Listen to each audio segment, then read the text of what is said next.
ایک لیکچر ذرا مولوی حسن عطا یلدرم کا بھی رکھو وہاں. ہماری مسجد کے اندر آ کے تبلیغ نہیں کر سکتا. اس میں کیا مسئلہ ہے؟ میں بیان کروں گا جا کے. اپنی مساجد میں تبلیغ کرنے سے کیوں روکتے ہیں؟ تمہارے مراکز میں ہمارے بندے آ کے کیوں نہیں بیان کر سکتے؟ وہ اپنے آپ کو بریلوی نہیں کہلواتا. دیکھیں ہم بھی اپنے آپ کو منہ سے بریلوی نہیں کہتے. آپ حضرات اپنے آپ کو اہل سنت کہتے ہیں. عجیب بات ہے. ہم 14 اگست منائیں گے لیکن میلاد نہیں منائیں گے. تو جو آپ نے مجھے ایک ہفتے کا ٹائم دیا تھا، میں نے آپ کو ان کے پاس نہیں بھیجا. اگر ان کے پاس کوئی دلیل ہے، آپ سے یہ کہا تھا کہ دلیل نہیں مانگنی، نسب مانگنا ہے. علماء دیوبند آپ کی آدھی بات کی تردید کی ہے. میلاد بیان کروں گا میں رائے میں. کسی کو چھیڑو نہیں، جو بندہ یہاں پہ آئے گا وہ جیل جائے گا. یہ طریقہ آپ کا غلط ہے. ہماری ہی نظر آتی ہے صرف. اسی سادے ہیں ہم، بھرے تو ہو جاتے ہیں بدنام، وہ قتل بھی کر جائیں تو چرچا نہیں ہوتا. وہ آپ جن کو چھوٹا مرزا کہتے ہیں، ہمارے قورموں پر فتویٰ لگتا ہے، ان کی چائے سموسہ پر نہیں لگتا. یہ آپ کی اعلیٰ ظرفی ہے. گدا لات مارے تو تم کیا کرو؟ اے محمد ٹھگ محمد، اے محمد چور، جس دا دنیا کلمہ پڑھ دی او محمد ہور. السلام علیکم. وعلیکم السلام. ہم نے دیکھا ہے کہ آپ کی مساجد کے باہر یہ تختیاں لگی ہوتی ہیں کہ کوئی بھی مسلک کا آدمی دوسرے مسلک کا آدمی ہماری مسجد کے اندر آ کے تبلیغ نہیں کر سکتا. اب جو دیوبندی حضرات ہیں وہ بھی، ان کے اندر بھی تبلیغی جماعت پائی جاتی ہے، لیکن وہ گھروں گھروں میں جا کے، مساجد میں بھی جا کے یہ تبلیغ کرتے ہیں کہ اللہ اور اس کے رسول کی باتیں کرتے ہیں، ان کی تعلیمات بتاتے ہیں اور آخرت سے ڈراتے ہیں. تو جب وہ مساجد کی طرف رخ کرتے ہیں، آپ کی مساجد کی طرف آگے یہ پٹی دیکھنے کو ملتی ہے اور آپ انہیں مساجد سے روکتے بھی ہیں. تو اس حوالے سے بتا دیں کہ آپ ان خاص کر دیوبندی حضرات کو مساجد میں آنے سے کیوں روکتے ہیں اور باقی بھی مسالک کو آپ اپنی مساجد میں تبلیغ کرنے سے کیوں روکتے ہیں؟ بہت اچھا سوال ہے آپ کا کہ بھائی ہماری مساجد میں یہ لکھا ہوتا ہے کہ یہ مسجد جو ہے یہ اہل سنت و جماعت حنفی بریلوی کی ہے، اور یہاں پہ امام اعظم ابو حنیفہ، امام شیخ عبدالحق محدث دہلوی، حضرت اعلیٰ حضرت عظیم البرکت امام شاہ احمد رضا خان رحمۃ اللہ تعالیٰ علیہ مجمعین، ان 3 بزرگان دین کی تشریحات کی روشنی میں یہاں پہ خطیب اور امام اور انتظامیہ کے تمام افراد کا اس عقیدے کے مطابق ہونا ضروری ہے. اچھا، سوال یہ ہے کہ کیا صرف اہل سنت کی مساجد میں ہی یہ لکھا ہوتا ہے کہ یہ اہل سنت کی مسجد ہے، بریلویوں کی مسجد ہے، یا باقی مساجد میں بھی ان کا کوئی لکھا ہوتا ہے؟ تو سوال یہ ہے کہ کیا صرف اہل سنت جماعت حنفی بریلوی کی مساجد کے باہر یہ لکھا ہوتا ہے کہ یہ مسجد حنفی بریلوی کی ہے، یا باقی مساجد میں بھی لکھا ہوتا ہے اہل سنت جماعت حنفی دیوبندی؟ ہاں جی، نہیں میں آپ کو معلومات دے رہا ہوں نا، آپ اپنی معلومات پورا معلومات لے کے آئیں نا، ادھوری معلومات لے کے آئیں کہ اسی طرح ہوگا. یہی تو ہمارا مسئلہ ہے کہ بندے کو پوری بات پتہ نہیں ہوتی اور وہ اپنے آپ کو ریسرچر سمجھنا شروع کر دیتا ہے. تو پہلے ریسرچ پوری کر کے آئے نا، تحقیق پوری کر کے آئیں کہ کیا صرف اہل سنت جماعت کی مساجد میں ہی یہ لکھا ہوتا ہے کہ بریلویوں کی مسجد ہے، یا دیوبندیوں کی بریلویوں میں مسجد کے باہر بھی دیوبندی لکھا ہوتا ہے، اہل حدیثوں کی مسجدوں میں کے اندر بھی کیا ہوتا ہے؟ اور چھوٹے مرزا صاحب کی اکیڈمی کے باہر بھی پولیس کھڑی ہوتی ہے اور ان کے اپنے کرندے بھی کھڑے ہوتے ہیں. اور کیا چھوٹے مرزا صاحب کی یہ ان کے ساتھیوں کا زیادہ تر یہ پروپیگنڈا ہے نا کہ بھائی ہم کسی کو اپنے مسجد میں داخل نہیں ہوتے تھے. ہماری مسجدوں میں اہل سنت کی یہ مرکزی جامع مسجد خانسامہ ہے، یہاں دیوبندی بھی نماز ادا کرتے ہیں، یہاں بریلوی بھی ادا کرتے ہیں، یہاں پہ اہل حدیث بھی آ کے نماز ادا کرتے ہیں، اہل تشیع بھی ادا کرتے ہیں، حتیٰ کہ چھوٹے مرزا صاحب کے منہ بولے اسٹوڈنٹس بھی یہاں پہ آ کے نماز ادا کرتے ہیں. ایسا ہی ہے. لیکن اگر ہم یہ کہیں کہ چھوٹے مرزا صاحب نے تو اپنا وہ کمرہ سا بنایا ہوا ہے جس کو وہ مبینہ اکیڈمی، وہ اکیڈمی کہتے ہیں، جو مبینہ اکیڈمی ہے، تو اس کے باہر انہوں نے بندے کھڑے کیے ہیں، وہ چیک کرتے ہیں باقاعدہ. ہماری مسجدوں میں تو چیک بھی نہیں کیا جاتا، بڑے آرام سے آنے دیتے ہیں، آ جاتے ہیں بندے. ٹھیک ہے، تو وہ تو چیک کرتے ہیں باقاعدہ بھی کسی کے پاس کوئی ایسا نہ ہو سوئی نکل آئے جیل میں. ہاں، موبائل بھی اندر نہیں لے جانے دیتے. ہماری مسجدوں میں موبائل کھلے عام ہر بندے کا عام مجمع عام میں ہمارے بیان کرتے ہیں. تو ان کی اگر کوئی بندہ یہ کہے چھوٹے مرزا صاحب کے ساتھیوں سے، یار میں یہ آن دا ریکارڈ کہہ رہا ہوں، آپ کو بھی یہ دعوت دے رہا ہوں کہ آپ بھی ان سے کہیں کہ اگر کوئی بندہ یہ سمجھتا ہے کہ بھائی بڑے تم ہو دعوے دار ہو اتحاد بین المسلمین کے، تو ایک لیکچر ذرا مولوی حسن عطا یلدرم کا بھی رکھو وہاں پہ. چھوٹے مرزا صاحب کو کہو کہ میں آنا چاہتا ہوں وہاں پہ آپ کے ہاں ایک اکیڈمی کے اندر ایک لیکچر دینا چاہتا ہوں، تو ہمیں ایک لیکچر کی اجازت دو. دیں گے اجازت وہ؟ ٹھیک ہے، دیں ہمیں وہاں پہ بیان کرنے دیں، دیکھ لیں گے بھئی وہ کیا کرتے ہیں. پھر ہم وہاں پہ مسلک بیان کریں گے، ہم بتائیں گے کہ فرقہ پرستی کیا ہوتی ہے، جماعت پرستی کیا ہوتی ہے، ہم انہیں بتائیں گے کہ منی گاڈ کیا ہوتا ہے، ہم انہیں بتائیں گے کہ بڑے مرزے میں اور چھوٹے مرزے میں کتنا سارا فرق ہے، کیا کیا متشابہات ہیں. ٹھیک ہے، تو جو بندے یہ کہتے ہیں کہ دیوبندیوں کو تبلیغی جماعت کون سی جماعت ہے جی، مسلک اس کا کون سا ہے؟ دیوبند ہے. تو وہ دیوبند کی مسجدوں میں جائیں نا تبلیغ کرنے کے لیے. کیا کوئی دیوبندی ہمارے دعوت اسلامی کی کسی قافلے کو آنے دیں گے؟ ہم بھی پیشکش کرتے ہیں کہ وہ دعوت اسلامی کے قافلے کو اپنے تبلیغی مرکز میں تبلیغ کی اجازت دیں. وہ کہیں گے نہیں جی ہمارا سیٹ اپ ایسا ہے, ہماری ترتیب ایسی ہے, ہماری مجبوری ایسی ہے کہ ہماری کہ ہم جو ہے نا, چونکہ جب انتظامیہ ہماری ہوگی تو معاملات ہمارے ہوں گے, تو پھر یہ ہے کہ تو جب سب کے اہل حدیثوں کے ہاں اہل حدیث خطیب ہوتا ہے, سنی خطیب کو بیان نہیں کرنے دیں گے, ان کو اس کو نماز نہیں پڑھانے دیں گے, اس کو تقریر نہیں کرنے دیں گے. اس طرح دیوبندی مساجد میں دیوبندی ہوں گے تو بریلوی خطیب کو تقریر نہیں کرنے دیں گے. اسی طرح ہمارا بھی یہ نظم ہے کہ مسجد اہل سنت کی ہے, اس کی ایک ایک اینٹ پر اہل سنت کا خرچہ ہوا ہے, لہذا عقیدہ بھی کس کا بیان ہوگا. لہذا ہمارے وہ بھولے بھالے ساتھی جو یہ کہتے ہیں کہ تبلیغی جماعت کو نکالتے ہیں, ذرا ان سے کہیں کہ ہماری دعوت اسلامی کو بھی آنے دیں, اجازت دیں کہ ہماری دعوت اسلامی بھی آپ کی وہاں جا کے عقیدہ اہل سنت بیان کرے, میلاد کا بیان کرے, وہاں پہ جا کے میلاد کی محفل کرنے دیں, ہمیں 11ویں شریف کے درس رکھنے دیں, ہمیں وہاں پہ اپنی مساجد میں رکھنے دیں گے. نہیں جی نہیں, وہ تو چونکہ آپ دیوبندی ہیں, ہم دیوبندی ہیں, آپ بریلوی ہیں, ہم اہل حدیث ہیں اور آپ بریلوی, ہمارے اور آپ کے عقیدے کا فرق ہے. تو یہی تو بتانا چاہتے ہیں کہ مسجد ساڈی اللہ دے بنے ہوں, ساڈا عقیدہ چلسی. یہ ہمارے اہل سنت ہی بولے بالے, یہ نہیں ان سے نہیں پوچھتے, ان سے سوال نہیں کرتے کہ یار تو ساڑی مسجد ساڑھے بندے کیوں نہیں آ سکتے, تمہارے مراکز میں ہمارے بندے آ کے کیوں نہیں بیان کر سکتے. مجھے دعوت دیں تو رائے بینڈ والے اجازت دیں, میں بیان کروں گا, جا کے میلاد بیان کروں گا میں رائے بینڈ میں, مجھے بیان کرنے دے, میں دیکھتا ہوں, اور میں اکابرین دیوبند کا جو اختلاف ہے وہ بھی بیان کروں گا. میں کرنا چاہتا ہوں, بتانا چاہتا ہوں دنیا کو کہ دیوبند اور بریلوی کا اختلاف کیا ہے. اہل حدیث کی مسجد میں دعوت دیں مجھے, میں آؤں گا, وہاں جا کے بیان کروں گا کہ تقلید اور غیر مقلد میں کیا فرق ہوتا ہے. کرنے دیں گے. عجب بات ہے کہ پھر ہماری ہی نظر آتی ہے, صرف اسی سادے ہیں کہ ساڑی مسیتی چاہ کے بیان کرنا چاہتے ہو, اپنی جماعت واڑنا چاہتے ہو, اور بندے بھی وہ بھیجیں جنہیں آتا ہی کچھ نہیں, جو مذکر کو مونس اور مونس کو مذکر کہتے ہیں. آج تک کوئی تبلیغی جماعت میں مجھے تو نہیں ملا جو بندہ جو بڑا پڑھا لکھا ہو. تو اصل میں مسئلہ یہ ہے کہ ٹارگٹ کرنا ہے. ان مساجد میں اس لیے آتے ہیں کہ انہوں نے اپنی تعداد بڑھانی ہے, سواد اعظم سب سے بڑی جماعت ہے, اس لیے انہیں مال یہیں سے ملنا ہے. کیونکہ جو وہ دیوبندی مناتے ہیں وہ کچھ عرصے بعد اہل حدیث ہو جاتے ہیں, جو اہل حدیث ہو جاتے ہیں کچھ عرصے بعد وہ چھوٹے مرزا صاحب کے پیچھے یا جماعت المسلمین میں چلے جاتے ہیں. آگے کئی طرح کی شاخیں نکلی ہوئی.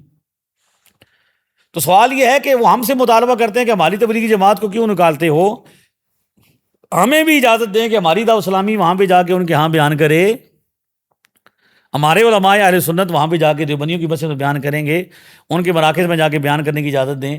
آج ہم جاتے ہیں وہ کہیں گے نہیں جی نہیں, بلکہ چھوٹے مرزا صاحب تو کہتے ہیں. اب جو یہاں پہ جب آئے تھے مودی صاحب آئے تھے پنڈی سے, تو انہوں نے پتہ نا 26 نومبر کو جب آئے تھے تو انہوں نے اس کے بعد بیان جاری کیا کہ اب ہون جڑا بندہ تھا, اب جو بندہ یہاں پہ آئے گا وہ جیل جائے گا. ہیں جی ایسا ہی نا. تو ہم پہ اعتراض کرتے ہیں. ہم تو آج بھی نمازیوں کو کسی نے بھی نہیں روکا, نمازی ہر قسم کا آ سکتا ہے سوائے مرزائیوں کے, بڑے مرزا کے فالورز کے. یہاں پہ سارے مسلمان آ کے نماز ادا کرتے ہیں, سارے فرقے بھی, مسلمان بھی اور فرقے بھی, اہل سنت جماعت بھی اور باقی فرقے بھی آ کے یہاں پہ نماز ادا کرتے ہیں. یہاں کے چھوٹے مرزا صاحب کا اپنا بیان موجود ہے. انہوں نے ذکر کیا کہ جہاں پہ یہ میں جمعہ پڑھاتا ہوں وہاں پہ میرے اسٹوڈنٹس جا کے کیا کرتے ہیں, نماز پڑھتے ہیں رفع دین کے ساتھ. تو ایک بندے کو بتائیں کہ ہم نے زبردستی کسی کو رفع دین چھڑایا ہو اور کہا تو کیوں کرتا ہے, تو نکل جا یہاں سے, کیوں آیا یہاں پہ. میں تو روکنے والا ہوں ہمیشہ اس بات سے. لیکن مسئلہ یہ ہے کہ جب جس مسلک کی مسجد ہوگی اس مسلک کی نمائندگی ہوگی, اس مسلک کی کیا ہوگی, انتظامیہ ہوگی, اس مسلک کا خطیب ہوگا, تو بالکل ٹھیک ہے. عجیب بات ہے, اپنے لیے انہوں نے قانون بنایا ہوا ہے اور ہمارے لیے قانون سمجھتے کو نہیں. کیا خیال ہے؟ اس کو نظم کہتے ہیں. کیا کہتے ہیں؟ نظم کہتے ہیں کہ جس مسلک کی مسجد ہوگی اسی مسجد کی انتظامیہ ہوگی, اسی مسلک کا امام ہوگا, تو معاملات ٹھیک رہیں گے. ورنہ اگر سارے رڑگڈر بن جائیں گے, ایک انتظامیہ میں شیعہ بھی ہوں گے, دیوبندی بھی ہوں گے, اہل حدیث بھی ہوں گے. شیعہ کہیں گے ہم نے مجلس کرنی ہے, اہل حدیث کہیں گے ہم نے درس حدیث بیان کرنا ہے, دیوبندی حضرات کہیں گے کہ ہم نے اپنی تبلیغی اجتماع کرنا ہے, اور سنی حضرات کہیں گے کہ ہم نے میلاد کرنا ہے, ہم نے 11ویں کرنی ہے. تو کیا ہوگا؟ اختلاف شروع ہو جائے گا نا. لہٰذا اپنی اپنی مسجدوں میں اپنے اپنے لیمٹس میں رہ کر بیان کریں. عجیب بات ہے. اچھا, سوال دوسرا یہ ہے کہ جس طرح کہ آپ حضرات اپنے آپ کو اہل سنت کہتے ہیں, اسی طریقے سے جو دیوبندی حضرات ہیں وہ بھی اپنے آپ کو اہل سنت کہتے ہیں. تو تو آپ اپنے آپ کو بریلوی بھی کہتے ہیں، تو بریلوی اصل میں کیا ہے؟ بریلوی کی کیا حیثیت ہے؟ اس حوالے سے بھی بتا دیں. بریلوی پھر فرقہ ہے یا ایک جماعت ہے؟ بریلوی کسی نئے عقیدے کا یا نئے فرقے کا نام نہیں، بریلوی ایک نسبت کا نام ہے. بریلی ایک شہر ہے ہندوستان میں، اور دیوبند بھی ایک شہر ہے ہندوستان کے اندر. 1911 اور 1900 کے بعد، یہ 19ویں صدی میں تقریباً یہ عرصہ ہے جب یہ اختلاف شروع ہوا کہ دیوبند کے کچھ علماء نے کچھ کتابیں لکھی، جن میں بعض کتابوں کے اندر کچھ ایسی عبارتیں شامل کیں، ایسی عبارتیں لکھیں جو اللہ اور اس کے رسول اور اولیاء کرام اور عقیدہ اہل سنت کے منافی تھیں. ان پر اعتراض تھا. لہذا اعلیٰ حضرت عظیم البرکت امام احمد رضا خان بریلوی نے بھی، اور اس وقت کے باقی اعلیٰ حضرت سے پہلے بھی جو علماء تھے، جیسا کہ امام فضل حق خیر آبادی ہیں اور بڑے بڑے علماء ہیں، انہوں نے اس بات کا رد کیا، اعتراض کیا کہ یہ عبارتیں صحیح نہیں ہیں، ان عبارتوں کو نکالیں. لیکن دیوبند کے علماء اس پر ڈٹ گئے، مناظرے شروع کر دیے، کتابیں لکھنا شروع کر دیں. کرتے کرتے انہوں نے، جو ان کی فالوئنگ تھی، جو ان کے فارغ شدہ، کیونکہ دیوبند ایک بڑا ادارہ تھا، پہلا بر صغیر کا ادارہ ہے جس نے مکمل درس نظامی پڑھایا، تو ان کے جو فارغ التحصیل شاگرد وغیرہ تھے ان کو جمع کیا اور اپنا ایک فرقہ لانچ کر دیا کہ ہم دیوبندی ہیں. اور ہم جو ہے، انہوں نے آہستہ آہستہ پھر وہابیت کے کچھ عقائد اپنائے، اور آج ان کے اندر کئی قسم کے عقائد موجود ہیں. دیوبندی حیاتی بھی ہیں، مماتی بھی ہیں، چکرالوی بھی ہیں، پنجپیری بھی ہیں، اور اسی طرح اشاعتی بھی ہیں. کئی طرح کے ان کے اندر فرقے بن چکے ہیں. اور تو اب بریلوی جب ہم کہیں گے تو بریلوی یہاں پہ اوقاف کے اندر تقسیم ہے کہ مسجدیں دو قسم کی ہیں جو اہل سنت کہلواتے ہیں، دیوبندی اور بریلوی. یعنی دیوبند اور بریلوی کے اختلاف میں اس پر ہے. یہ یعنی ایک خاص مابہر امتیاز ہے، ایک خاص کرائٹیریا کے اندر ہے. صرف ہندوستان اور پاکستان کے اندر اختلاف ہے، باہر یہ اختلاف نہیں ہوا، دوسرے علاقوں میں یہ اختلاف نہیں ہے. لہذا جب ہم دونوں کو تقسیم کرتے ہیں، دونوں کی ڈیفینیشن پڑھتے ہیں، دونوں کی تعریفات پڑھتے ہیں، تو بھائی ان کے بہت بڑے مفتی اعظم جو ہے، ان کے سب سے بڑے تقی عثمانی صاحب، ان کا بیان ہے کہ ہم 14 اگست منائیں گے لیکن میلاد نہیں منائیں گے. دیوبندی میلاد منانے کو بدعت کہتے ہیں، یا رسول اللہ کہنے کو شرک کہتے ہیں، یا رسول اللہ مدد کہنے کو شرک کہتے ہیں. تو ہم یہ دیکھیں گے کہ کیا دیوبند سے پہلے جو دیوبندی خود علماء تھے کیا وہ یہ کہتے تھے؟ تو اشرف علی تھانوی کی کتاب کے اندر حضرت غوث پاک کو غوث اعظم لکھا ہوا ہے. وہ غوث اعظم کہتے ہیں، غوث اعظم مانتے ہیں، 4 سلسلے مانتے ہیں. میلاد کے بارے میں لکھا ہوا ہے کہ میلاد کا جب المحنت میں پوچھا گیا کہ کیا تم میلاد منانے کو بدعت کہتے ہو یا کسی بدھ کے ساتھ تشبیہ دیتے ہو میلاد کو، تو انہوں نے کہا کہ نہیں، ہم تو میلاد تو دور کی بات ہے، حضور کی سواری گدھا مبارک، اس کے ذکر کو بھی، حضور کی ولادت کا ذکر تو بہت بڑی بات ہے. حضور جس سواری پر بیٹھے گدھا شریف، گدھا مبارک، دراز گوشت، اس پر اس کے جو پیشاب کا ذکر ہے اس کو بھی ہم مستحب سمجھتے ہیں. گدھے کے پیشاب کو، حضور کے گدھا کے پیشاب مبارک کو بھی کیا سمجھتے ہیں؟ اس کے ذکر کو بھی مستحب سمجھتے ہیں. تو ہم کہتے ہیں کہ بھائی تقی صاحب کہتے ہیں، تقی عثمانی صاحب کہتے ہیں کہ ہم میلاد کو بدعت سمجھتے ہیں، اور ان کے بڑے جو مولوی ہیں وہ یہ کہتے ہیں کہ بھائی حضور کا ذکر میلادت تو دور کی بات ہے، حضور کی سواری کے پیشاب کا ذکر بھی ہمارے نزدیک کیا ہے؟ مستحب ہے. یہ کہاں لکھا ہوا؟ المحند علی المفند میں. تو اختلاف کو دیکھیں گے کہ بھائی جن کو یہاں بریلوی کہا جاتا ہے ان کا اور دیوبندیوں کا، اہل حدیثوں کا اور باقی فرقوں کا کیا فرق ہے؟ تو آپ کو کیا فرق لگتا ہے؟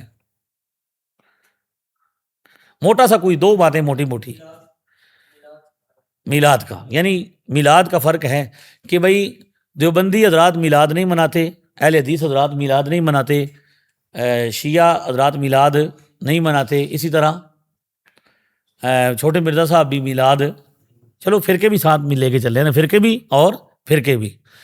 تو اس میں وہ یہ کہتے ہیں کہ بھائی ہم کیا کرتے ہیں، موبائل بند کریں جناب، تو یہ بنا لیں اس کو. میں یہ عرض کر رہا ہوں کہ بھائی وہ یہ کیا کہتے ہیں، اس بات کو بدعت کہتے ہیں، میلاد کو وہ بدعت کہتے ہیں، جبکہ میلاد منانے والے یہاں پہ کیا کہلواتے ہیں؟ بریلوی. اب پوری دنیا کا انالیسس کریں کہ پوری دنیا میں باقی جو مسلمان ہیں، شام والے، یمن والے، فلسطین والے، عراق والے، ایران والے سنی مسلمان، اور ترکی والے، اردن والے، انڈونیشیا والے، ملیشیا والے، برونائی والے، چین والے، مشرق وسطیٰ کے سارے ممالک، ازبکستان، تاجکستان میلاد مناتے ہیں کہ نہیں مناتے؟ تو پھر میلاد منانے کی وجہ سے اگر بریلوی کو کہلاتا ہے تو سارا جہان ہی بریلوی نظر آئے گا. تو بریلوی اصل میں جن کو یہاں کہتے ہیں وہ نئے مسلمان نہیں، نیا فرقہ نہیں، اصل میں ان کو تقسیم کے لیے یا پہچان کے لیے یہاں پہ بریلوی کہتے ہیں. عرب میں کیا کہتے ہیں؟ صوفی کہتے ہیں. یہاں پہ کیا کہتے ہیں؟ بریلوی کہتے ہیں. اب اگر کوئی بندہ اہل سنت و جماعت اپنے آپ کو کہلاتا ہے، لیکن بریلوی کیا بریلوی نہیں کہلواتا، تو کیا وہ حق پر ہوگا؟ یعنی میلاد بھی مناتا ہے، سارے وہ عقائد جو اہل سنت و جماعت کے ہیں، بریلوی حضرات کے ہیں، تو وہ اپنے آپ کو بریلوی نہیں کہلواتا؟ دیکھیں ہم بھی اپنے آپ کو منہ سے بریلوی نہیں کہتے. کبھی آپ نے سنا ہے کہ میں نے اپنے آپ کو بریلوی کہا ہو؟ فقط میں کیا کہتا ہوں؟ اہل سنت و جماعت. ہمارے جتنے علماء ہیں اپنے آپ کو کیا لکھتے ہیں؟ اہل سنت و جماعت. آپ مزے کی بات آپ کو بتاؤں کہ جو بورڈ ہے اس وقت، قانونی بورڈ ہیں، حکومتی بورڈ ہیں جن کے تحت امتحانات لیے جاتے ہیں، اس وقت 3 بڑے بورڈ ہیں. 3 بڑے، یعنی بنیادی طور پر 2 بورڈ ہیں، آگے ان کی تقسیم ہے. ایک ہے اہل سنت تنظیم المدارس اہل سنت پاکستان، تنظیم المدارس اہل سنت پاکستان جو ہمارا بورڈ ہے، جس کے سربراہ مفتی اعظم پاکستان حضرت مفتی منیب الرحمان صاحب ہیں. اس میں بریلوی نہیں لکھا ہوا، اس میں کیا لکھا ہوا ہے؟ اہل سنت، تنظیم المدارس اہل سنت. اور دوسرا جو بورڈ ہے وہ ہے وفاق کا. وفاق اب 3 طرح کا ہے: وفاق دیوبندی، وفاق اہل حدیث اور وفاق اہل تشیع. ان کا ایک ہے، تینوں فرقے انہوں نے ایک کر دی حکومت نے. یہ تھوڑے نے، انہوں نے کہ ایک ہی بورڈ نپٹا دیو، وفاق اہل دیوبند اور وفاق شیعہ. یہ 3 ہیں. امتحان اسی طرح ہوتے ہیں.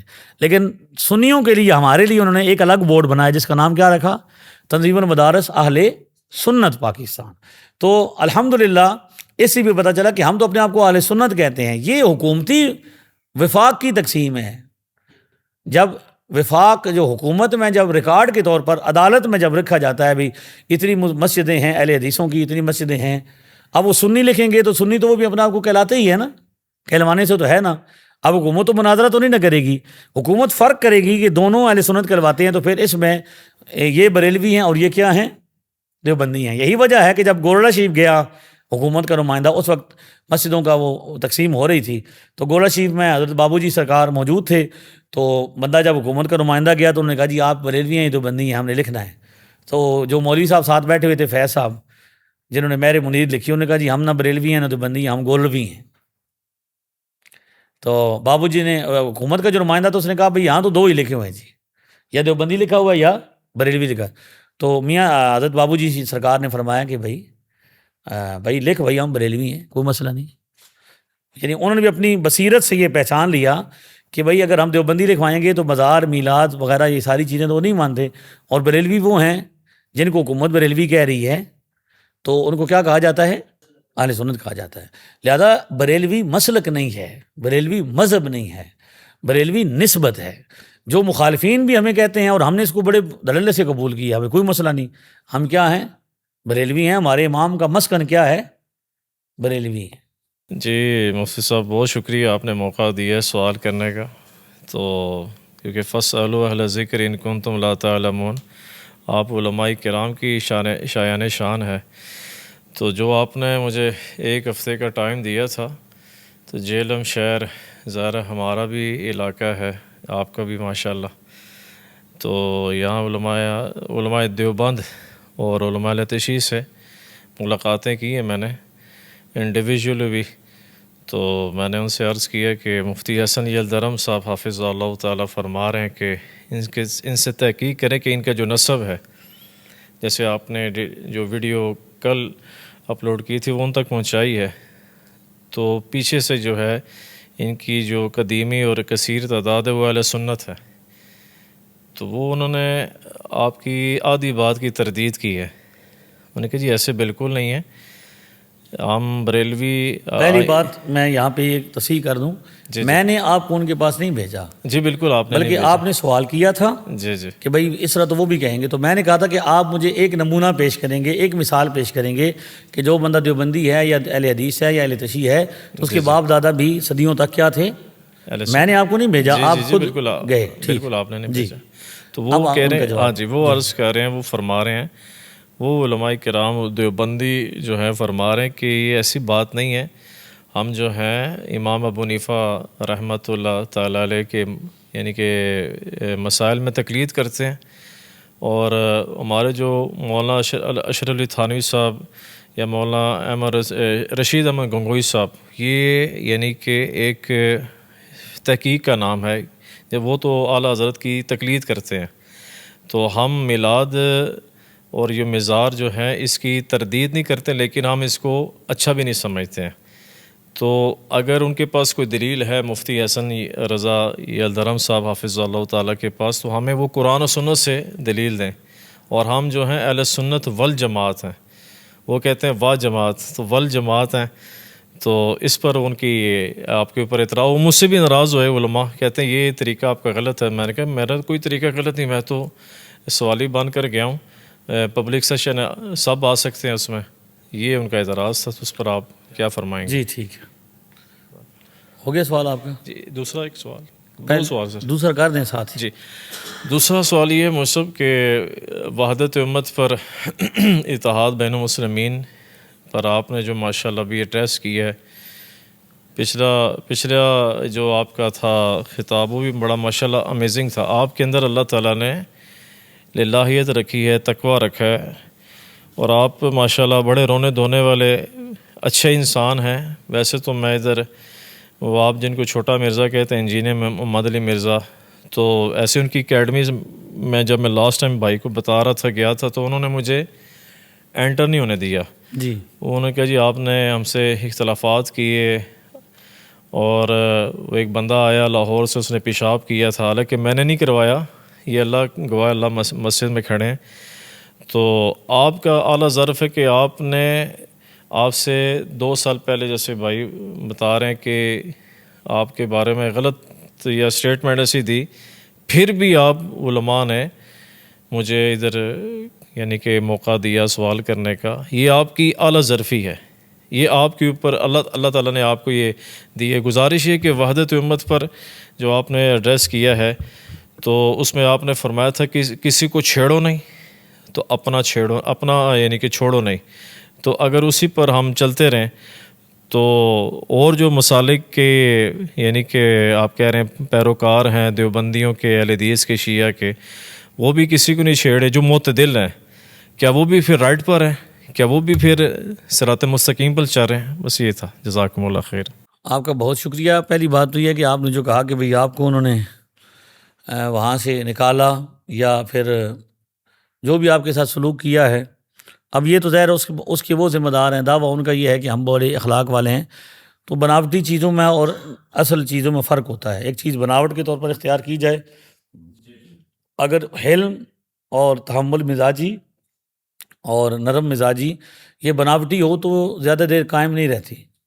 ٹھیک ہے، تو انہوں نے جو آپ کے ساتھ کیا ہے وہ دیکھ رہے ہیں، اور آپ سامعین یہاں پہ دیکھ رہے ہیں کہ وہ خود جو ہیں اس بات کا اقرار کر رہے ہیں کہ کچھ عرصہ پہلے انہوں نے سوشل میڈیا پر میرے خلاف بہت نازیبا زبان استعمال کی، بڑے سخت کلمات بھی کہے، حتیٰ کہ ذاتی چیزوں پر بھی انہوں نے کیا. لیکن ہم نے یہ ساری چیزیں اللہ کے سپرد کی ہیں. ہم نے کبھی بھی اپنی ذات کے لیے جواب نہیں دینا. میں یہاں بھی آپ سے عرض کر رہا ہوں کہ میرا نام مولوی حسن رضا ہے. ہمارے اعلیٰ حضرت سے جب پوچھا گیا کہ انہیں خط آتے تھے، سوالات آتے تھے، تو ان کو گالیاں لوگ دیتے تھے. تو آپ گالیوں کے جواب نہیں لکھاتے تھے، جواب نہیں دیتے تھے، بلکہ کیا کرتے تھے، جو مسائل تھے، جو تحقیقی باتیں تھیں، اس کا جواب لکھتے تھے. تو ایک دن جو شاگرد تھا اس نے عرض کی کہ حضور آپ ان کو جواب نہیں دیتے. تو فرمایا کہ ان کو جواب نہیں دینا، جواب تو علمی چیزوں کا دیا جاتا ہے. تو باقی ہم یہ سمجھتے ہیں کہ جو ہمیں گالیاں دیتے ہیں ہمیں اس کا نیکیاں ہی ملتی ہیں، ہمارے درجات ہی بلند ہوتے ہیں. اور احمد رضا اس بات پر بڑا خوش ہے. مفہوم عرض کر رہا ہوں، بلفظ ہی نہیں بیان کر رہا، اس کلام کا جو سیدی اعلیٰ حضرت کا مفہوماً میں عرض کر رہا ہوں کہ اس کا مفہوم یہ بنتا ہے کہ اعلیٰ حضرت احمد رضا اس بات پر خوش ہے کہ یہ نبی پاک صلی اللہ علیہ وسلم اور عدووں جو دشمنان رسول ہیں، گستاخان رسول ہیں، بے ادب لوگ ہیں، ان کے درمیان حائل ہو گیا ہے. جب تک یہ احمد رضا کو گالیاں دیتے ہیں محبوب سے دور رہتے ہیں.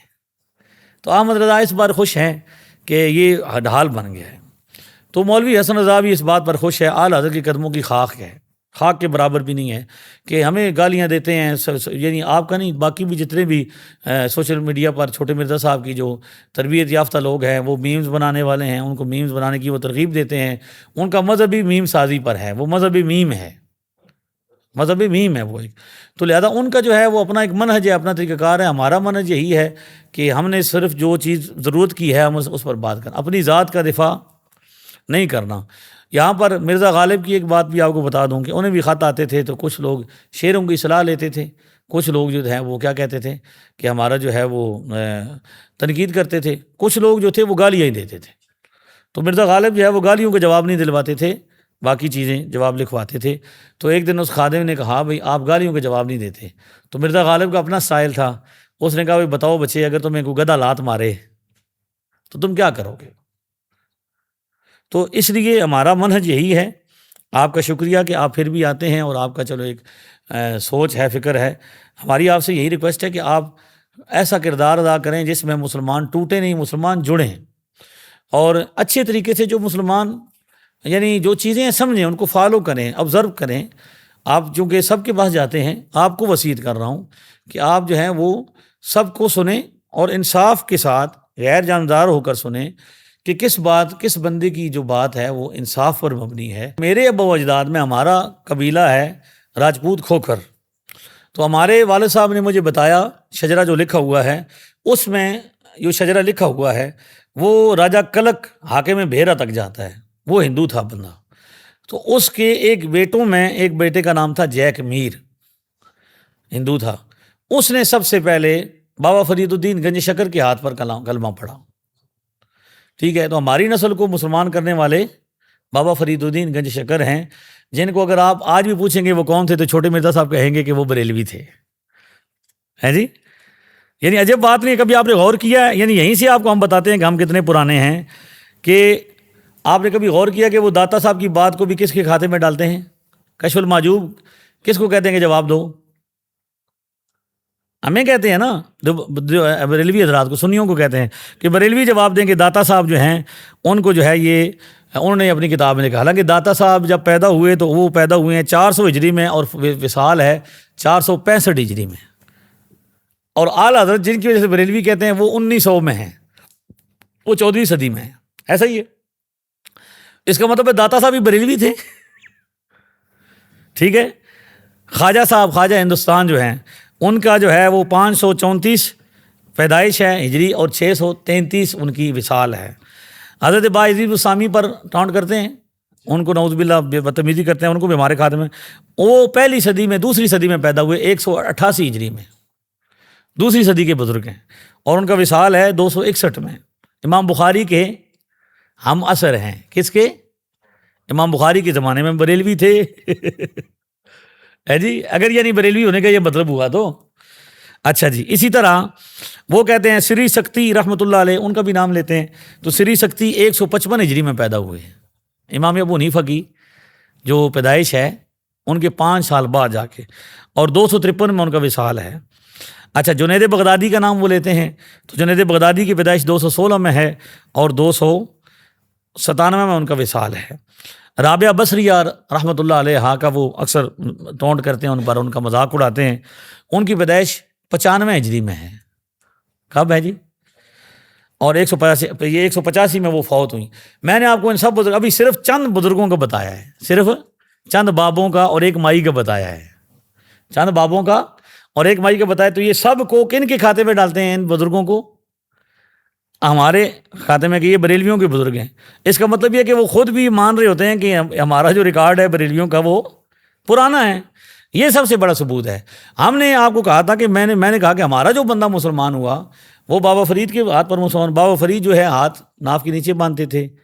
ٹھیک ہے. میلاد بناتے تھے، نعتیں لکھتے تھے. ان کی نعتیں آج تک لکھی ہوئی ہیں. تو ہمارا جو اسلام ہم تک پہنچا ہے وہ حضرت بابا فرید الدین گنج شکر کے.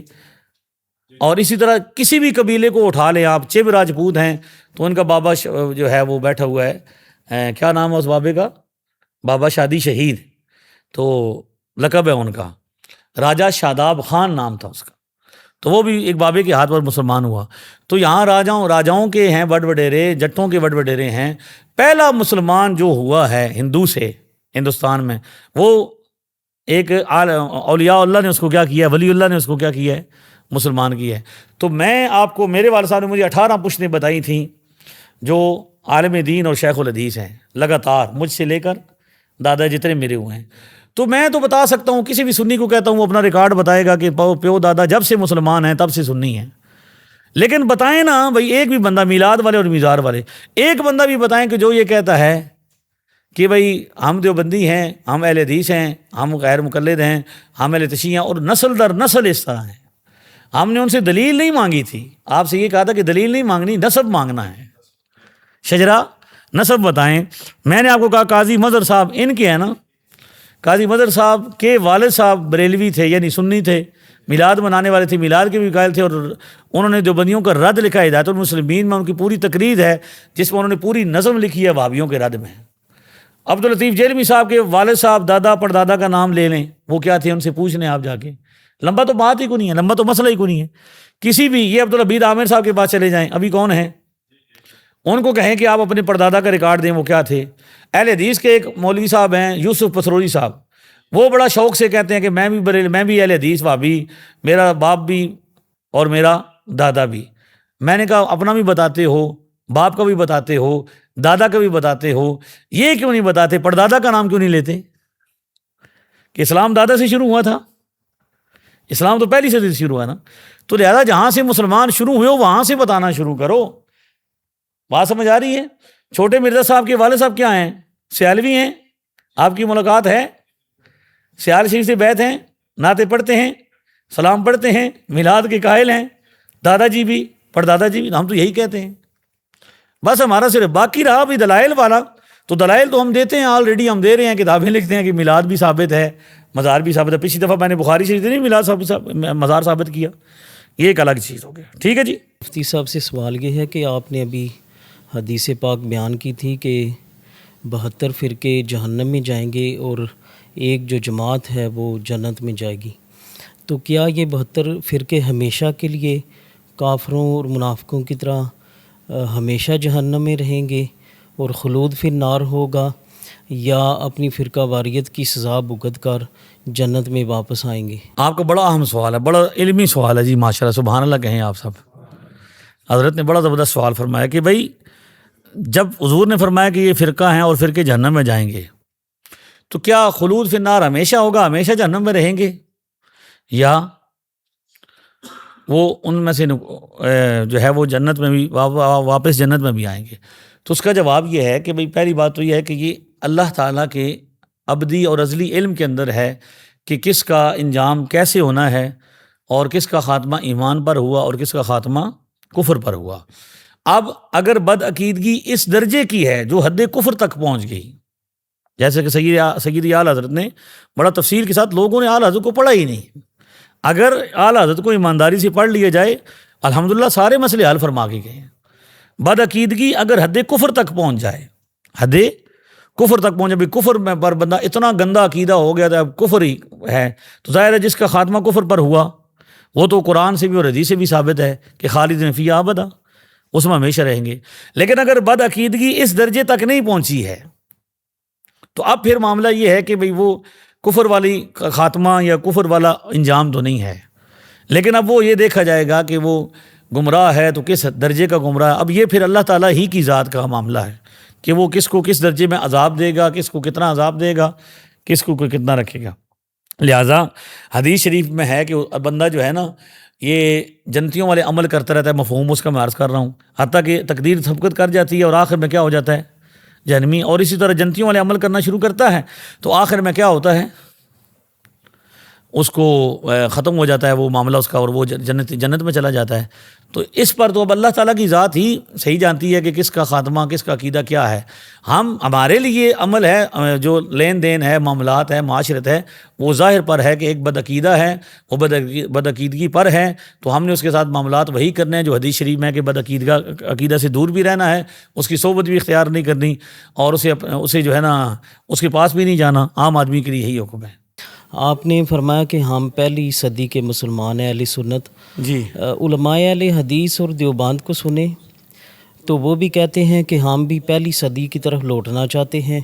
مسلمانوں میں بہت سی بدعتیں اور ایسی چیزیں مذہب کے نام پر ایجاد ہو کر شامل ہو گئی ہیں جو پہلی صدی میں نہیں تھیں۔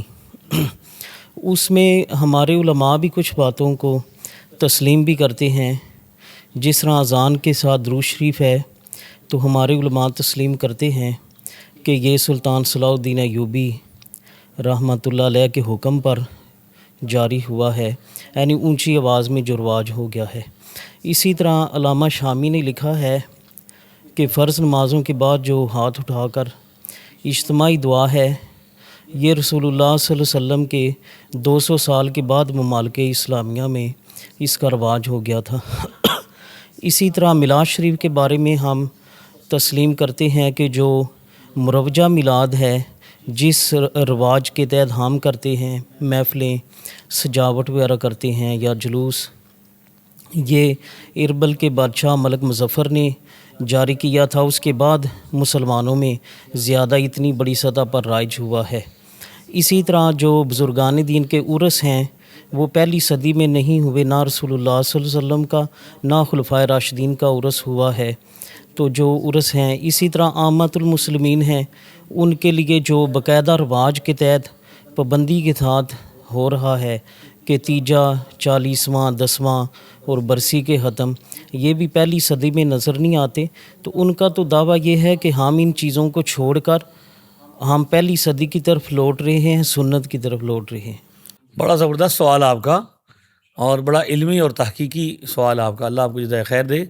تو بھائی آپ کا سوال یہ ہے کہ بھئی ہم جب کہتے ہیں کہ ہم پہلی صدی کے مسلمان ہیں، ہمارے عقائد اور نظریات پہلی صدی سے ثابت ہیں، تو وہ یہ کہتے ہیں کہ ہم بھی پہلی صدی کی طرف لوٹنا چاہتے ہیں، ہمارے جو عقائد ہیں وہ پہلی صدی والے ہیں۔ تو اب ہم پورے انصاف کے ساتھ آپ کو اس بات کی دعوت دیتے ہیں کہ آپ نے پہلی مثال یہ دی کہ بھئی اذان سے پہلے درود السلام، یہ پہلی صدی میں نہیں تھا، جبکہ ابو داؤد شریف کے حوالے سے میں نے حدیث شریف بتائی آپ کو، مسائل نماز میں بھی ہم نے اس کو نقل کیا، 519 شاید اس کا نمبر ہے حدیث شریف کا۔ حضرت بلال ہر روز دعا مانگتے تھے، جس میں قریش کی ایمان لانے کا وہ کرتے تھے، اللہم انی استعینک علی قریش ان یقیموا دینک، یا اللہ میں تجھ سے سوال کرتا ہوں اور قریش کے معاملے میں تیری مدد کا سوال طلبگار ہوں کہ وہ بھی تیرے دین کے مددگار بن جائیں۔ صحابیہ یہ کہتے ہیں کہ حضرت بلال ہر روز باواز بلند، ہر روز باواز بلند اس بات کے یہ دعا مانگتے تھے، روز باواز بلند روٹین کے ساتھ۔ تو اب اذان سے پہلے درود السلام پڑھنے میں اس لیے حرج نہیں ہے کہ یہ روزانہ جب نبی پاک صلی اللہ علیہ وسلم کے صحابی قریش کے لیے اونچی آواز سے، روزانہ بلند آواز سے قریش کے لیے دعا مانگ سکتے ہیں، تو کیا حضور کے لیے دعا نہیں مانگی جا سکتی؟ درود بھی تو دعا ہی کا نام ہے۔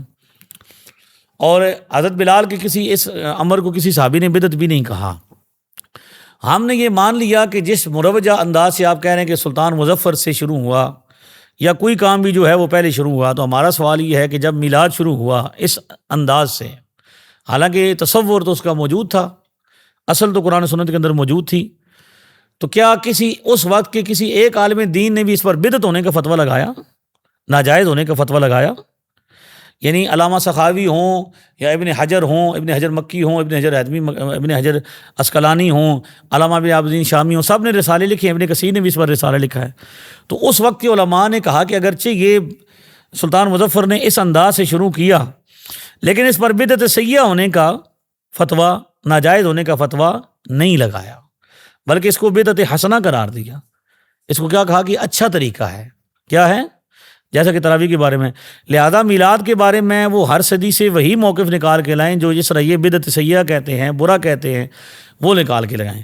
باقی سوال یہ ہے کہ کیا یہ میلاد ہی صرف بعد میں شروع ہوا، یا جو رائے ونڈ کا اجتماع ہے یہ بھی بہت بعد میں شروع ہوا؟ اہل حدیث کانفرنس بھی بعد میں شروع ہوئی، جلسہ دسار فضیلت ختم بخاری بھی بعد میں شروع ہوا، سیرت کانفرنس بھی۔ تو کیا یہ قاعدہ کلیہ صرف میلاد کے لیے ہے؟ ہم بھریں تو ہو جاتے ہیں بدنام، وہ قتل بھی کر جائیں تو چرچا نہیں ہوتا؟ بات سمجھ آئیے؟ تو اب جب ہم کہیں گے کہ بھئی ہر چھوٹے مرزا صاحب سے کہیں گے کہ ہر اتوار کو ٹائم مخصوص کر کے بندوں کو جمع کرنا، چھوٹے اپنے اپنے منہ بولے اسٹوڈنٹ کو، اور ان کا مخصوص موضوع بھی مختص کرنا، جگہ بھی مختص کرنا، ٹائم بھی مخصوص کرنا، اور اس کے بعد پھر چائے سموسہ بھی کھلانا۔ ہماری دیگوں پر، ہمارے قورموں پر فتویٰ لگتا ہے، ان کی چائے سموسہ پر نہیں لگتا۔ تو جو قاعدہ کلیہ ہمارے لیے وہ بناتے ہیں، یعنی اگر جلوس میلاد پر اعتراض ہے تو دیوبندی ہر سال جلوس میلاد، جلوس صحابہ کرتے ہیں کہ نہیں کرتے؟ چاروں صحابہ کے جلوس کر رہے ہیں، جھنڈے بھی نکالتے ہیں، ڈنڈے بھی نکالتے ہیں۔ میں یہاں پہ میلاد کے موسم میں پچھلے سال جب زیادہ سے اندر داخل ہوا تو یہ بچہ میرے ساتھ تھا، عادل مختار، تو میں نے دیکھا بھی جھنڈے لگے ہوئے تھے 7 رنگ کے یہ جو 3-4 رنگ ہیں اس کے جھنڈے لگے ہوئے تھے قاضی مظہر صاحب کے. تو میں نے پوچھا بھئی یار آج تو جھنڈے ہر طرف لگے ہوئے ہیں. پھر وہ جلوس بھی آیا, وہ جلوس بھی جھنڈے اٹھائے ہوئے تھے, نعرے لگا رہے تھے. آج وہ بھیگ گئے ہیں نا, تو پھر بھین سے وہ یہاں آتے ہیں ایک دن, ایسے ہی نا. تو پورا جلوس نکالتے ہیں اور پورا گھومتے ہیں اس میں, شہر کے اندر جھنڈے بھی لگاتے ہیں. میں نے پوچھا یار کیا ماجرا ہے؟ اس نے بتایا کہ ختم بخاری ہو رہا ہے. ٹھیک ہے, کیا ہو رہا ہے جی؟ ختم بخاری. ہم آگے گئے, ہم نے ایک بندے سے پوچھا جھنڈا اٹھایا تو بھائی کیا کر رہے ہو؟ کہتا آج ختم بخاری ہے, اس لیے جھنڈے بھی لگے ہوئے ہیں, سٹیج بھی سجا ہوا ہے, لنگر بھی بنا ہوا ہے, نعرے بھی لگ رہے ہیں. اچھا جی. کچھ دن کے بعد مولانا پھر یہ ہوا کہ ہم نے دیکھا کہ ہم پھر ادھر جا رہے تھے گاڑی میں, یہی میرے ساتھ تھا, اور ہم نے دیکھا کہ وہ جو عصریہ ہے, جامعہ عصریہ, اس کے باہر بھی جھنڈے لگے ہوئے تھے, جھنڈے بھی لگے ہوئے تھے, اور بینر بھی لگے ہوئے تھے, اشتہار بھی لگے ہوئے تھے, لنگر بھی کھلایا جا رہا تھا, نعرے بھی لگ رہے تھے. میں نے پوچھا کیا ہے؟ کہتے ہیں کہ یہ کیا ہو رہا ہے جی؟ ختم بخاری ہو رہا ہے. میں نے کہا اچھا, امام بخاری کے نام پر کیا ہو سکتا ہے؟ امام بخاری کے نام پر جھنڈا بھی لگ سکتا ہے, جلوس بھی ہو سکتا ہے, لنگر بھی کھلایا جا سکتا ہے, محفل بھی سج سکتی ہے, لیکن امام بخاری جس کا کلمہ پڑھیں محمد الرسول اللہ, ان کے نام پہ جھنڈا اٹھانے کے لیے بدعت ہو جائے گا. جب ان کے نام کا نعرہ لگ جائے, ان کے نام کا جلوس ہو جائے تو کیا ہو جائے گا؟ جھنڈا بدعت ہو جائے گا. امام بخاری کا نام بھی محمد ہے, محمد بن اسماعیل, اور حضور کا اسم شریف بھی محمد ہے. میاں صاحب کا نام بھی کیا تھا؟ کھڑی شریف والوں کا محمد ہے. تو انہوں نے کیا کہا؟ اے محمد ٹھگ محمد, اے محمد چور, جس دا دنیا کلمہ پڑھ دی او محمد ہور. بطور عاجزی کہا نا بھائی, میں تو ان کے برابر کہاں ہیں. تو امام بخاری کا بھی دعویٰ کر سکتے ہیں کہ میں حضور کے برابر ہوں. تو امام بخاری کے نام پر سب کچھ ہو سکتا ہے, لیکن محمد رسول اللہ کے نام پہ نہیں ہو سکتا. تو سوال آپ ہم سے تو کر رہے ہیں کہ بھائی یہ نہیں ہوتا تھا, لیکن ہمارا جواب یہ ہے کہ جتنے بھی اعمال پر, معمولات پر آپ کہیں گے کہ یہ معمولات پہلے نہیں تھے, بعد میں شروع ہوئے, تو کیا کسی عالم دین نے, اس زمانے کے سکہ سال عالم دین نے اس کو گناہ, بدعت سیئہ, بدعت اور شرک قرار دیا ہے؟ نہیں نہ قرار دیا. تو یہی مسئلہ ہے. اگلی بات یہ کہ وہ پہلی صدی سے اپنے معمولات دکھائیں. ہمارے پہلے, ہم نے آپ کو کہا کہ مزار ہے تو پہلی صدی سے ہم نے دکھایا. میلاد کا تصور بھی اسی طرح چلا آ رہا ہے. صحابہ کرام مسجد نبی میں جمع ہو کر کیا کرتے تھے؟ حضور کا ذکر ہی تو کرتے تھے. تو کیا صرف سیرت بیان ہو تو سیرت کا جلسہ ہو جائے, اسی میلاد النبی کا نہ ہو نا نام میلاد نہ رکھو, سیرت رکھ لو, تو کیا ہو جائے گا؟ جائز ہو جائے گا. ہم کہتے ہیں سیرت نبی کا بھی اگر جائز سمجھتے ہیں تو کیا میلاد کے بغیر سیرت ہو سکتی ہے؟ بندہ پیدا ہونا ہو تو سیرت کیسے ہوگی؟ بات سمجھ رہے ہیں؟ اس لیے یہ نہیں کہ بھئی یہ ایک بہانہ ہے کہ بھئی وہ کہتے ہیں بعد میں شروع ہوا تو یہ شروع ہوا. یہ معمولات ہیں, یہ وقت کے لحاظ سے ہر زمانے کا اپنا ایک تقاضا ہوتا ہے. آج ہم یہ کہتے ہیں کہ بھئی وہ کہتے ہیں میلاد کس نے صحابی نہیں کیا, تو ہم کہتے ہیں رائیونڈ کون صحابی کیا ہے, رائیونڈ کا اجتماع کس نے کیا ہے, اس کا بھی تو جواب دو. تو جو جواب اس کا ہوگا وہی ہمارا ہوگا. تو اس کے اندر جو ہم نے معاملات سارے ڈسکس کیے ہیں, یہ تو ہمارے کے مسلمان ہونے کے بعد کے معاملات, دیوبند, یہ سارے اب اس کے آگے چلنا شروع ہوئے. اب جو بندہ نیا مسلمان ہو رہا ہے جی, اب اس کو تو نہ دیوبند کا پتہ ہے, نہ شیعہ کا پتہ ہے, اس کو صرف مسلمان کا پتہ ہے. تو اب اس کے لیے کیا یہ مزید مشکلات نہیں ہیں؟ اب وہ کیسے فائنڈ کرے کہ اب 14 سال پہلے مسلمان کون تھے اور اس کے بعد ابھی دیوبندی ہیں, ان کے کیا اختلافات ہیں. اور ایک بندہ اگر مسلمان ہونا چاہے اس طرح, تو اس کو جس طرح ہمارے یہاں ایک عالم کو بننے میں 7 سال لگتے ہیں, تو اس کو تو پھر مسلمان ہونے میں ہی 7 سال لگ جائیں گے. اور دوسرا میرا سوال اس حوالے سے تھا جو کہ انہوں نے بھی آگے ذکر کیا ہے کہ جو میلاد ہے, میلاد شریف ہے, میلاد شریف کے حوالے سے کہ جواب ان کو یہ ملا ہے کہ وہ آپ قرآن و سنت سے ثابت کر کے دے دیں. ٹھیک ہے, دیوبندیوں کو چھوڑ کر بھی کیا یہ چیزیں اگر ان کو بھی لے لیا جائے, جو وہ نکالتے ہیں, جلسے نکالتے ہیں, بے شک وہ حق 4 یار کے نکالتے ہیں یا ریلیاں نکالتے ہیں, کیا ایسا کرنا قرآن یا حدیث کہیں سے ثابت ہے؟ آپ کا سوال بڑا ضروری ہے. یہ سوشل میڈیا پر عام طور پر کیا بھی جاتا ہے, اور چھوٹے مرزا صاحب اس کو دہراتے بھی ہیں کہ اگر ایک بندہ نیا بندہ مسلمان ہو تو وہ کس فرقے میں جائے گا. تو سادہ سا جواب ہے کہ بھائی وہ فرقے میں نہیں جائے گا, جماعت میں آئے گا.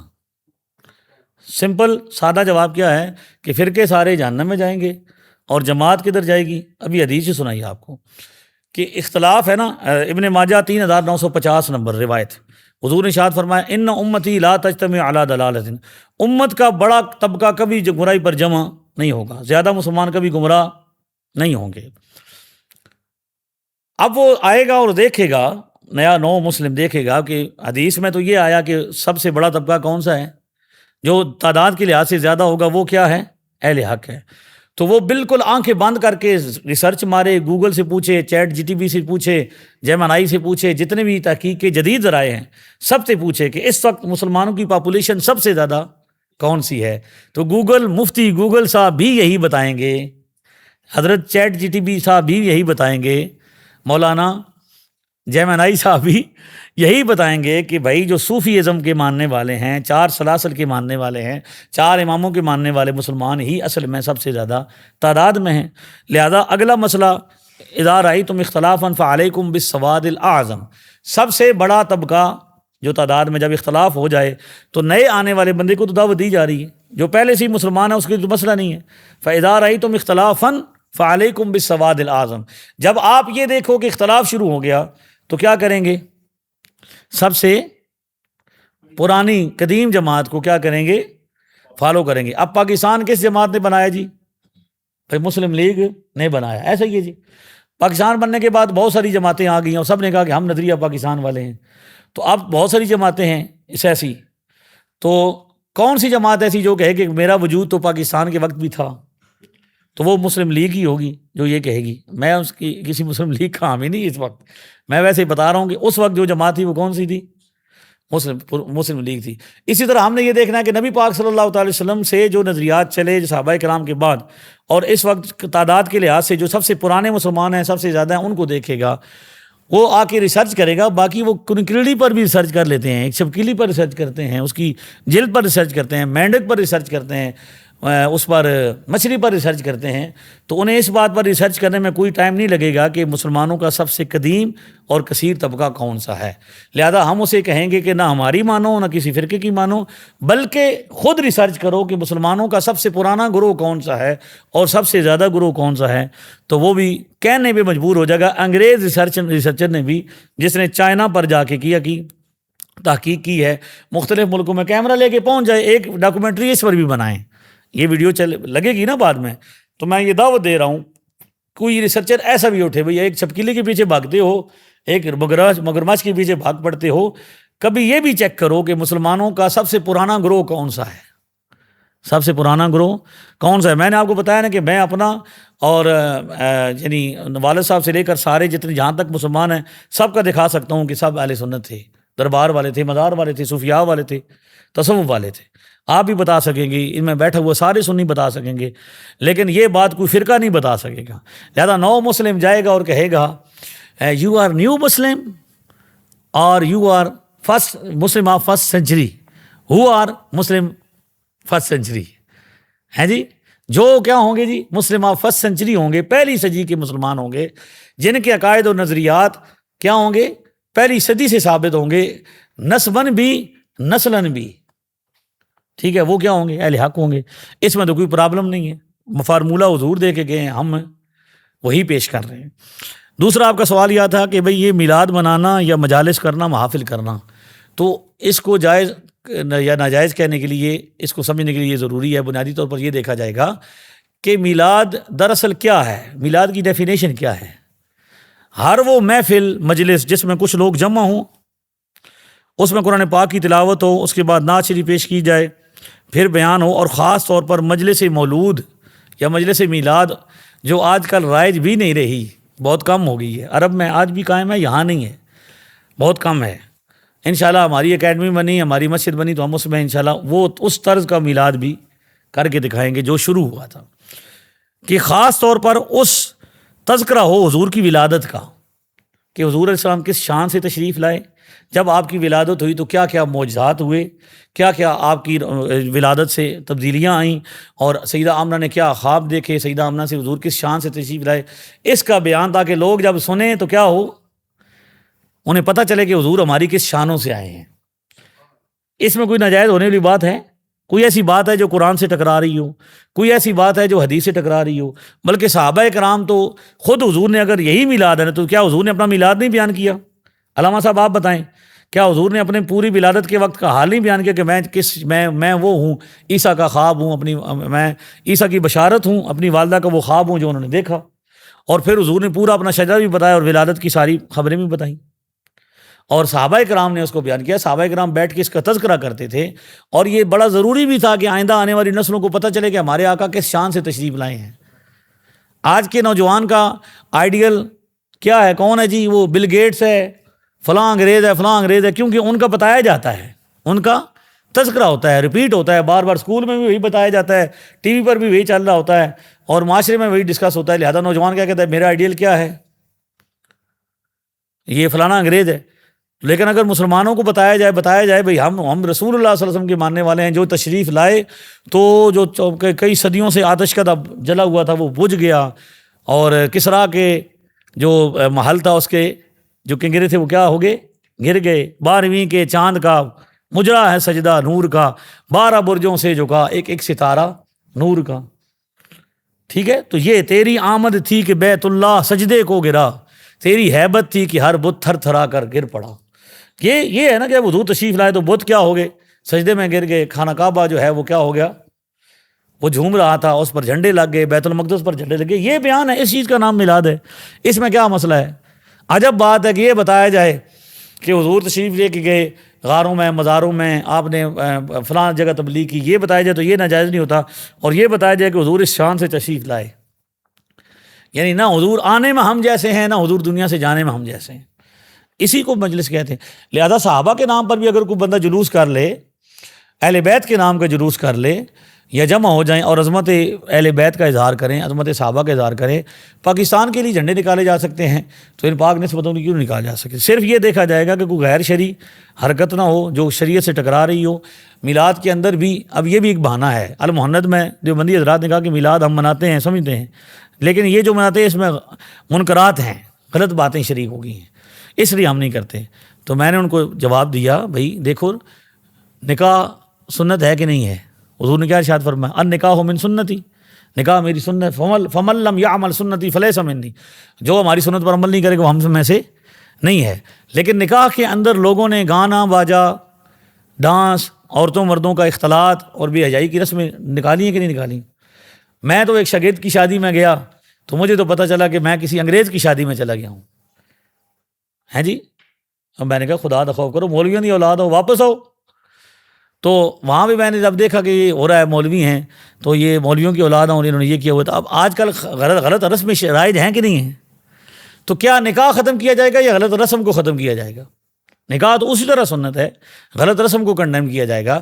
اسی طرح میلاد شریف کے نام پر اگر کوئی غلط رسم کرتا ہے تو اسے منع کیا جائے گا, اس کو روکا جائے گا, نہ کہ ٹوٹل میلاد ہی کو ختم کر دیا جائے گا.